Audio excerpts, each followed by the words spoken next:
नहमदुहु व नुसल्ली अला रसूलिहिल करीम अम्मा बाद फ़अऊज़ु बिल्लाहि मिनश शैतानिर रजीम बिस्मिल्लाहिर रहमानिर रहीम। अस्सलामु अलैकुम डियर व्यूअर्स, आपके फेवरेट इस्लामिक इंफॉर्मेटिव चैनल फतवा ऑनलाइन से मैं हूँ शब्बीर अहमद। हमारा आज का टॉपिक है खस्सी जानवर की कुर्बानी जायज़ है या नहीं।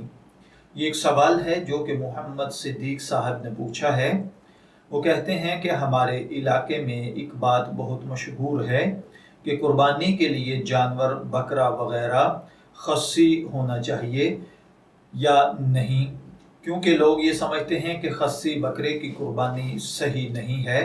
बकरा खस्सी होने से ऐबदार हो जाता है और ऐब वाले जानवर की कुर्बानी सही नहीं है।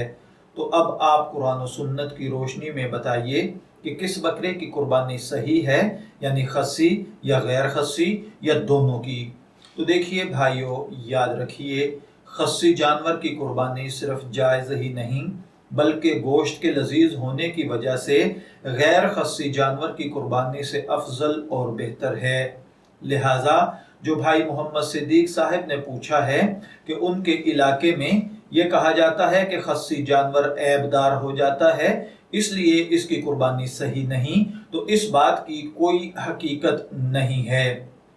अलबत्ता जो इन्होंने कहा कि खस्सी या गैर खस्सी दोनों जानवरों की कुर्बानी दुरुस्त है या नहीं, तो मेरे भाइयों और बहनों याद रखिए कि दोनों जानवरों की कुर्बानी दुरुस्त है, अलबत्ता खस्सी बकरे की कुर्बानी ज़्यादा बेहतर है।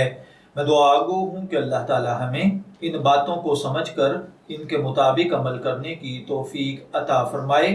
शब्बीर अहमद को इजाज़त दीजिए, फिर हाजिर होंगे किसी नए टॉपिक के साथ। तब तक के लिए अल्लाह हाफिज़।